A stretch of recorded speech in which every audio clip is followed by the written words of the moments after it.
If the wind is strong enough to carry away the mortar, do you really think the pestle will remain on the ground? In many African households, the mortar and pestle are not just kitchen tools but an essential part of daily life. Early in the morning, the rhythmic sound of grinding peppers, cassava, or grains echoes throughout the home. This familiar sound signals that the day's work has begun and that the household is awake. Yet behind this ordinary scene lies a deeper lesson about the connection between actions and consequences. African societies have long learned to observe patterns in changing conditions. Farmers study the sky and winds before planting seeds. Fishermen watch the movement of water before casting their nets. People understand that no event occurs in isolation.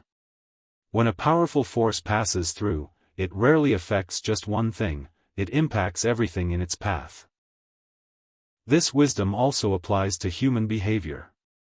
When a small act of dishonesty is ignored, it often grows into a larger wrongdoing. When corruption quietly takes root in a society, it rarely harms just one person, it spreads until many feel its weight.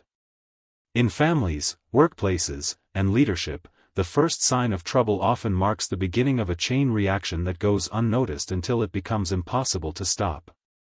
But this principle is not only negative, positive forces work the same way.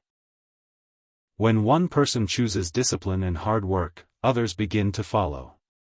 When a young person breaks barriers and succeeds, many others start believing they can too. There is power in motion. What begins with one action soon influences many others.